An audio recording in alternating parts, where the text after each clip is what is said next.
Hi guys, I just thought I would do a little update as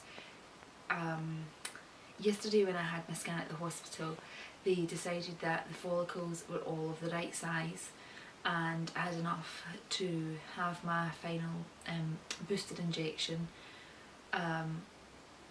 which I had to take last night at 6:30, so that means I'm going to theatre tomorrow to have my eggs retrieved. I'm really glad that it's now because, you know, it's been a long time coming, and because of the miscarriage last year, it's taken me a long time to start the treatment again. And then we had kind of some false starts because we were missing some paperwork from our previous hospital, my smear went out of date and we didn't realise. So there's been a few different things that's kept this sort of cycle a bit longer, sort of a bit more stretched out from when we first started, and our clinic had a few holidays and I had some sort of work commitments, so we had a lot to contend with this time, but fortunately everything's sort of working out now. As I said, I had the booster last night at 6:30. I'm first on the theatre list tomorrow, so we'll go to the hospital for about 7:15, get checked in. They'll go through the processes with us as they always do. They sort of go through the paperwork and the doctor will explain to us what's going to happen, what they'd like to happen, the time scales. Then we'll meet with the anaesthetist who will also go through any allergies that I have. They'll put the cannula in the back of my hand in the nuffy. I really like it. That's one of the really positive things I love about there, is that they do it in your room, in the bedroom that you check into in the morning, so it's not as stressful. Previously I've had that done once you go to theatre, and I think it just builds momentum of being scared, certainly for me. You know, I have quite a struggle with my veins and they never get it first time. I think my veins are quite difficult to come up and quite difficult to see, so it does take a few attempts, and sometimes when that happens and you're in theatre, I certainly find it gets me quite stressed and I start thinking about what's going to happen if they can't get it in or whatever. Now that's never going to be the case, but I think when you're already a bit nervous and a bit scared, the last thing you need for is that to happen. So I really like it that it gets done in the room, because I think you're a bit more chilled out, you don't mind as much. He comes and speaks to you, he goes through what they're going to use, if you get any allergies, what the protocol will be, what will happen when you wake up. And then the doctor comes back in, just runs through a few things with you, and then they take you to theatre. Because it is such a small unit, it's really good in the fact that they come in your bedroom and you actually just walk through into theatre and you get into the stirrups yourself. Once you're obviously up in the bed, that's when they administer sort of like a milky fluid in the back of your hand. Now I always worry that it's not going to work, something's going to happen, you know, I'm going to be awake, I'm going to be aware of what's going on, but the minute that goes in, every time they always say, just put this in, you'll start to feel a little bit drowsy, and that's it. I don't remember anything else. So it is really quick working. It doesn't make you feel woozy, it certainly doesn't make me feel woozy. You know, it's really fast, so it's not like you can sort of feel as if you're going to faint. I've sort of had that sensation before when I've had an injection at the dentist. Nothing like that at all. It is really relaxed. They normally get you to lie back in the bed, they undo the back of your gownie, they get your legs up into the stirrups, and at some point I can remember, I think they put something over your legs. I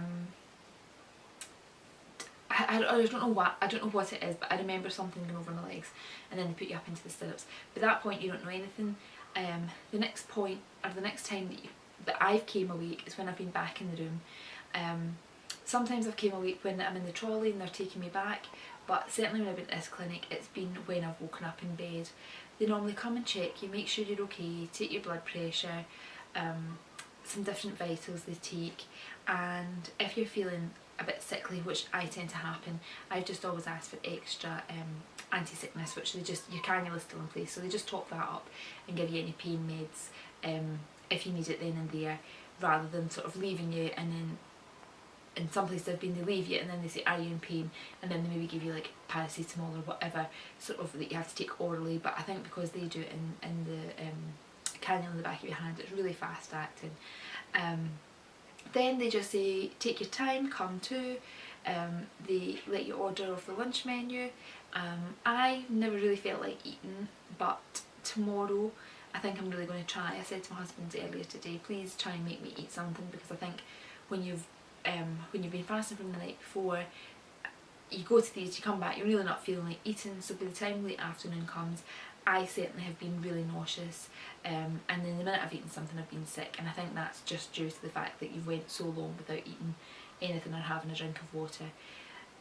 So for me, I'm going to try and eat. Whether it works out or not, I'm not sure. I don't know how I'll feel tomorrow. If I can, I will post a video and just let you know what's happened, because they will be able to tell us tomorrow how many follicles have been retrieved, and what the next step is.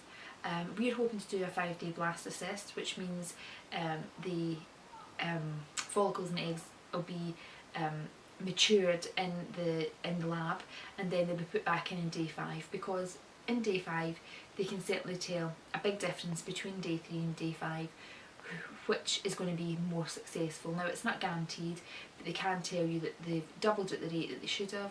They've done everything they should have done on time, and they've not done any tricky details like maybe multiplying too fast, which can indicate that it's not the best embryo that can be put back in. We've opted to have 2 put back in, and we can do because of my age, and that's something that we have always done.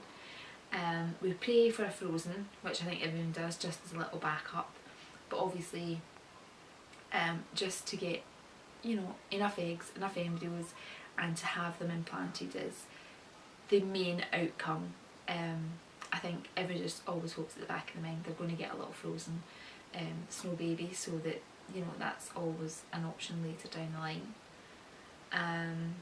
I don't take any medication other than my baby aspirin and my folic acid. I still keep continuing to do them, and nothing else is taken, no other injections or anything like that.